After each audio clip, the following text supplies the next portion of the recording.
Salam alaikum, la paix sur vous. Wulo Bagan Manitoula. Alors, on va parler des géants.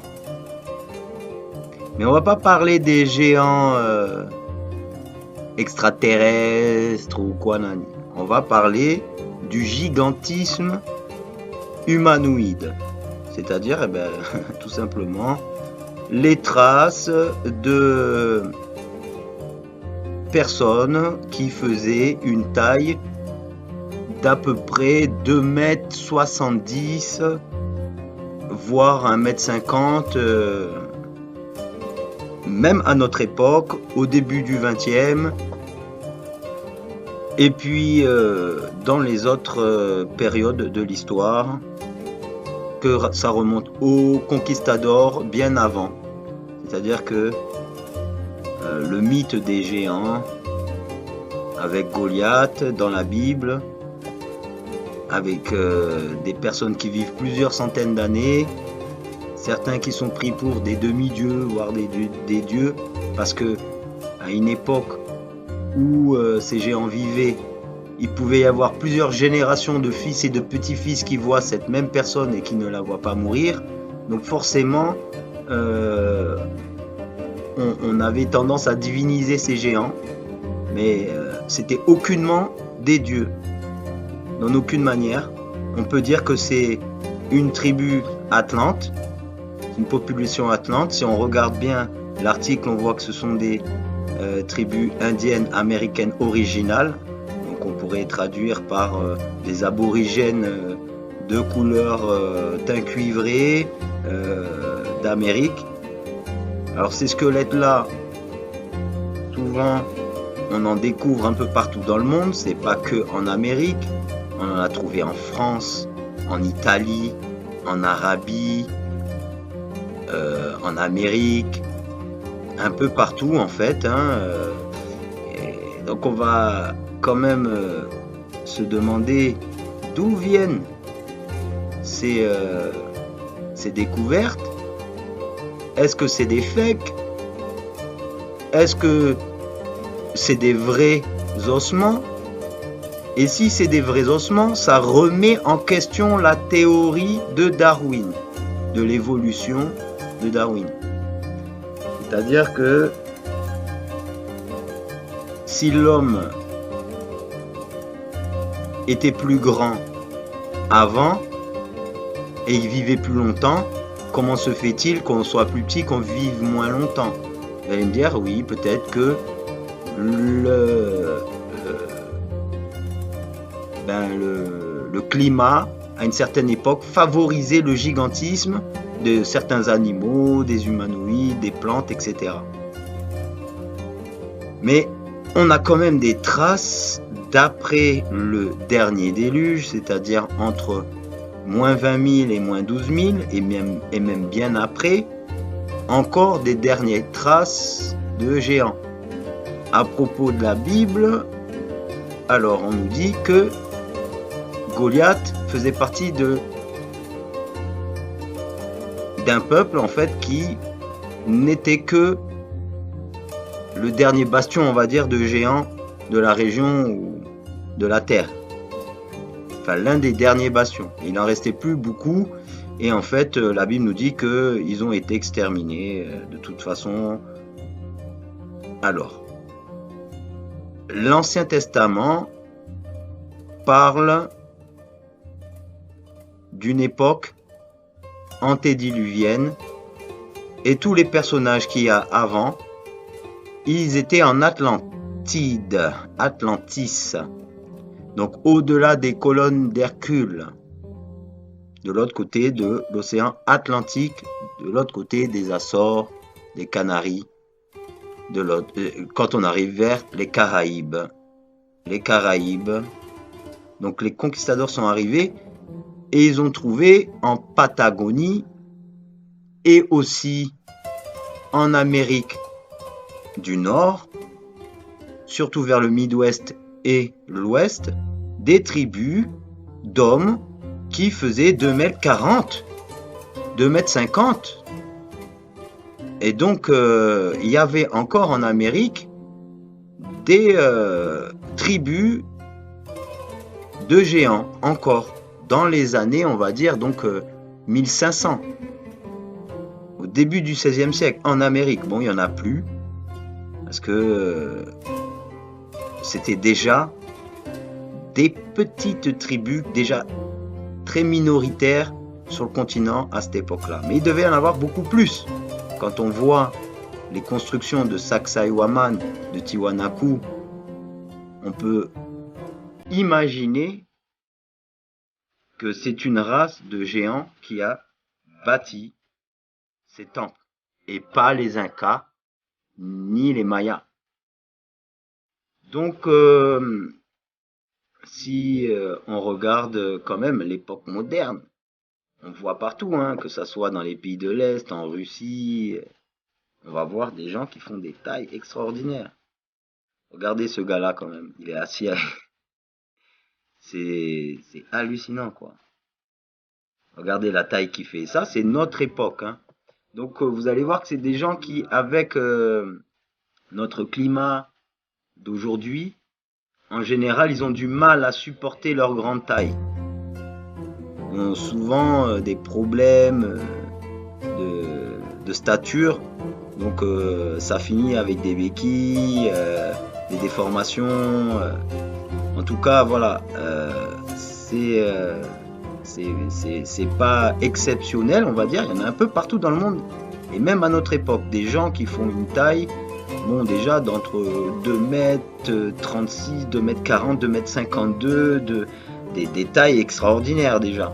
Parce que même quand on voit la taille de Shaquille O'Neal, l'ancien joueur de la NBA, c'est 2m15, c'est déjà un Golgoth. Alors, voilà. Je veux dire, 1m52, enfin 2m33, voilà. C'est déjà pas mal.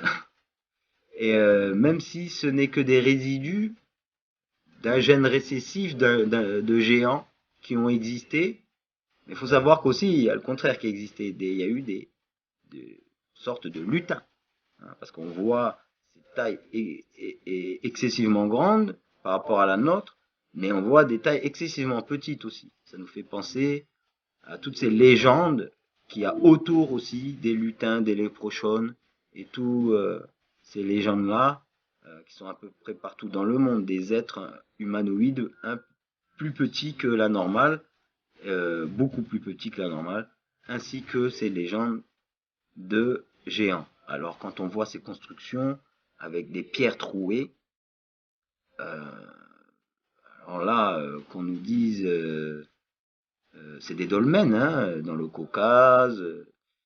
Comment est-ce qu'on peut trouver des, des roches gravées comme ça? Parce que même aujourd'hui, à la perceuse, c'est quasiment impossible. Donc quand on voit des gravures anciennes, par exemple sumériennes, où on voit des gens qui sont assis et d'autres qui sont debout et qui arrivent à peine aux genoux, on peut se demander est-ce que c'est la représentation soi-disant de Dieu ou alors tout simplement de géants qui vivaient encore à cette époque-là. Et on peut imaginer, même que le gène étant récessif, que les géants de l'époque étaient plus grands que ceux du XXe siècle ou de notre époque, ceux du XXIe siècle, parce qu'il y a encore des géants un peu partout dans le monde. Vous allez vérifier, vous allez voir qu'il y a des gens qui dépassent aisément les 2,30 m et partout, même des femmes.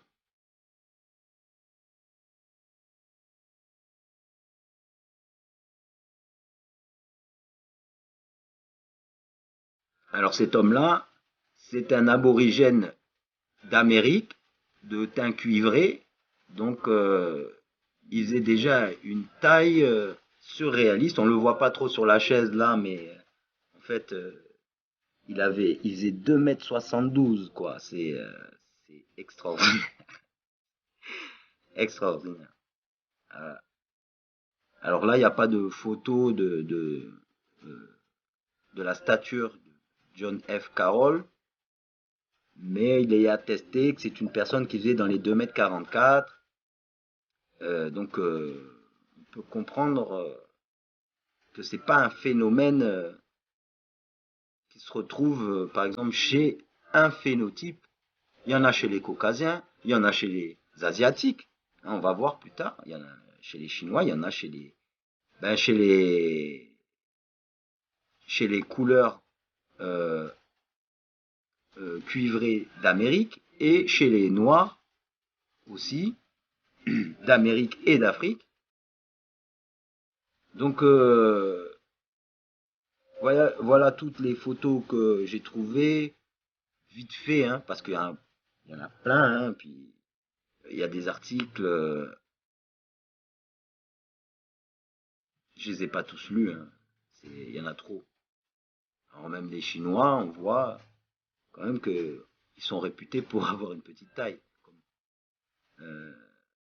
Les gens aujourd'hui peuvent le constater. Il y a des basketteurs chinois en NBA, il y a des Chinois qui viennent en vacances, des étudiants ici, et on voit que il y a le cliché du Chinois petit, ben c'est pas toujours valable. Il y a des Asiatiques qui ont des tailles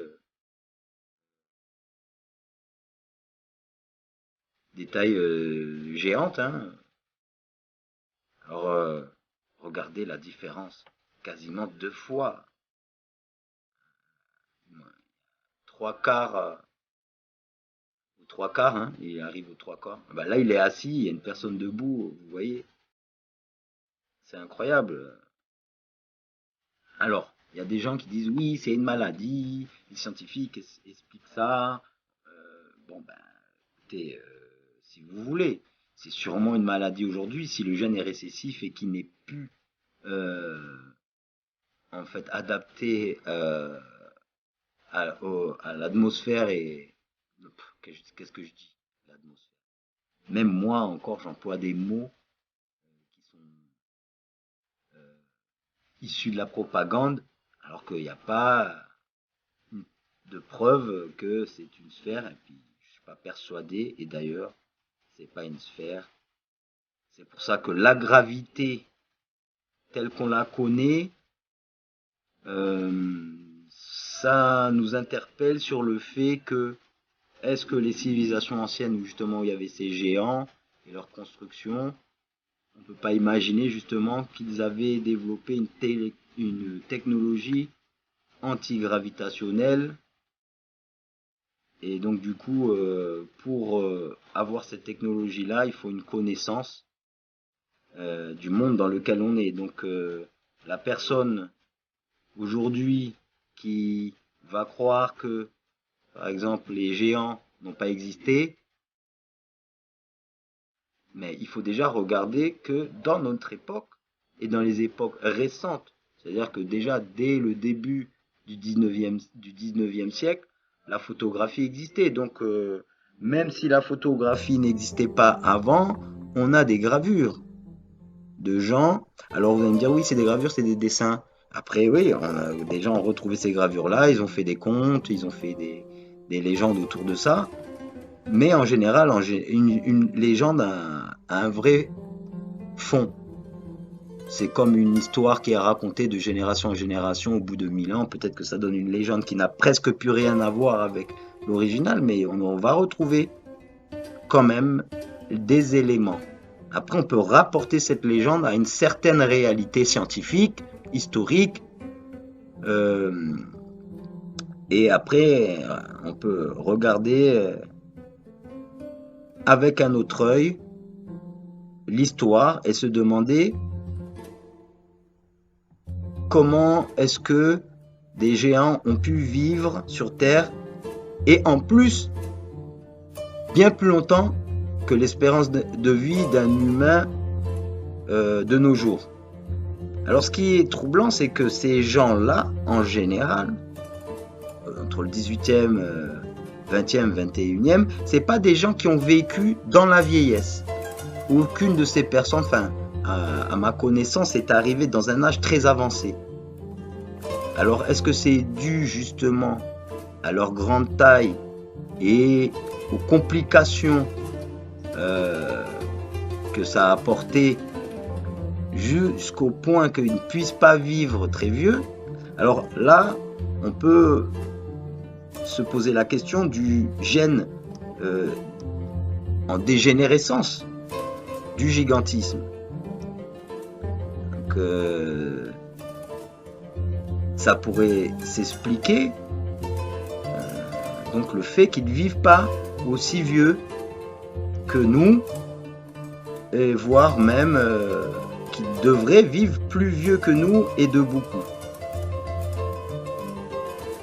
Là, c'est une gravure de Miguel Joaquín Elizegui. Donc c'est un géant basque.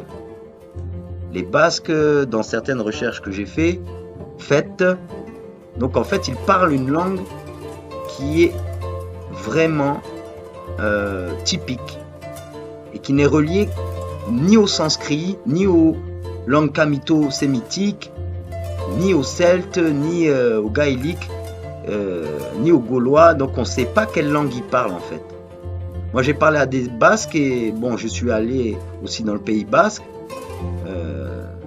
J'ai eu l'occasion d'entendre le basque je me demande si c'est pas une langue atlante.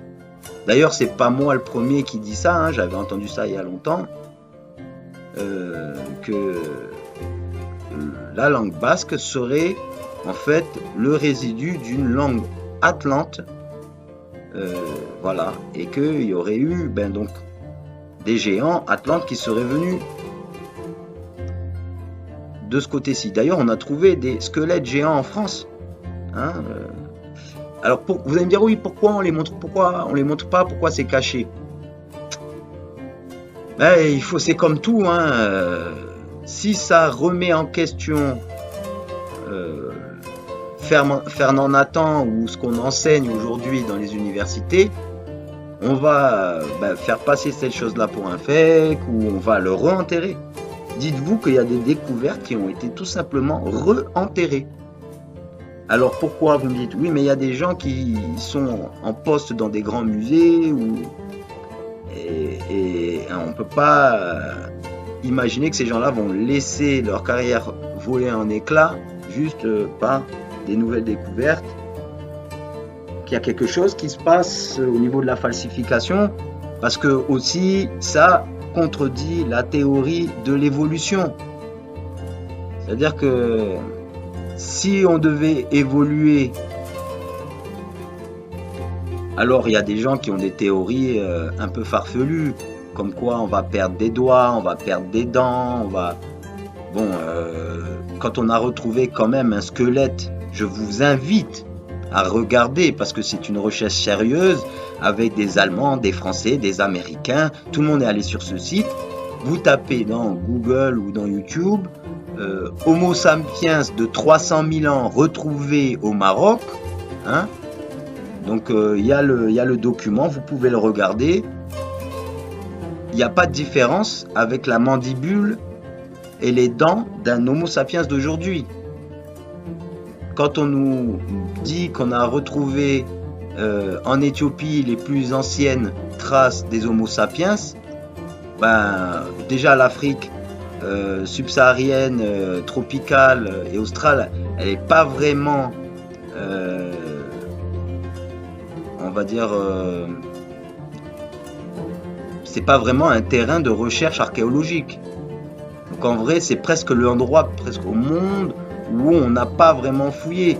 Donc c'est surtout la vallée du Nil et un peu l'Éthiopie, donc j'ai les plateaux d'Éthiopie, mais à mon avis, il faut chercher aussi, parce qu'en fait les gens dans leur conception, il n'y a pas eu de civilisation qui part du Kilimandjaro ou dans l'Afrique australe avant la civilisation du Nil.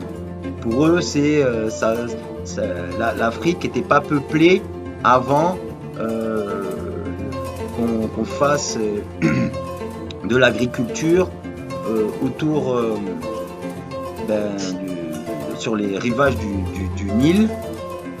Mais quand même, il faut savoir qu'il y a des traces dans le Tassili Nedjer et dans d'autres, en Tunisie, en Libye, en Algérie, de peintures rupestres qui témoignent du Sahara fertile. Il y a des squelettes de baleines dans le Sahara. Donc on sait très bien qu'à un moment donné, le Sahara était verdoyant, il y avait des grands fleuves, et qu'à un moment, la population, avec la désertification, a reculé dans les zones subsahariennes. Quand je vous ai parlé des Guanches, des îles Canaries, c'est aussi relié avec des géants, les premiers rois Guanches. Donc les Celtes, sont-ils reliés aux Berbères? Et les Basques et leur langue, finalement, les Basques n'auraient-ils pas perdu l'écriture basque? Et en fait, est-ce que l'écriture berbère ne serait pas le lettrage qui accompagne la langue basque? Est-ce que les langues amérindiennes anciennes ont été comparées avec le basque? Oui, je crois qu'il y a eu des études, quelques-unes, qui ont été faites sur ça. Est-ce que le basque a été comparé avec le viking? Oui, je crois. Et je crois qu'on a retrouvé justement des mots qui reviennent dans le viking, dans les langues vikings, dans les langues amérindiennes et dans le basque. Alors justement, c'est des théories qui paraissent farfelues. Mais pour moi, non. Ça paraît plus logique quand on pense que les Lapons en Scandinavie vivent dans des tipis, portent des vêtements en cuir un peu comme des Esquimaux et des Inuits. D'ailleurs, ils ont un accoutrement. Regardez les photos anciennes des tipis de Laponie. Vous allez vous y méprendre avec des Inuits et des Esquimaux. Vous allez même voir que certains Scandinaves avaient la peau de ce qu'on appelle une complexion de teint vermeil, c'est-à-dire rougeâtre, ce qu'on pourrait appeler carrément, comme on dit vulgairement, enfin banalement, les peaux rouges, c'est-à-dire limite des Amérindiens. Donc quand on regarde le mot Lapon et qu'on regarde les Aïnous, le peuple originel aborigène du Japon, on se rend compte que il y a vraiment une ressemblance extrême avec les Lapons, et le nom originel du Japon, c'est Nippon, Nippon, Lapon, Laponie, Nippon. Et en plus, le phénotype des Aïnous et des Lapons se correspondent. En Amérique, en Patagonie, en Amérique du Nord, des conquistadors sont tombés nez à nez avec des tribus donc qui faisaient une taille d'à peu près 2,50 m à 2,70 m. On a retrouvé beaucoup de momies en Amérique du Sud, en Amérique centrale et en Amérique du Nord.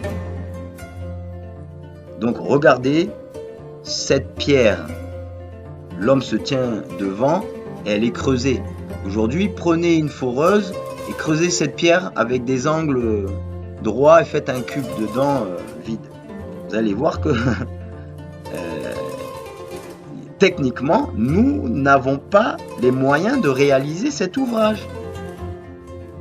Amérique du Sud, Amérindiens, géants.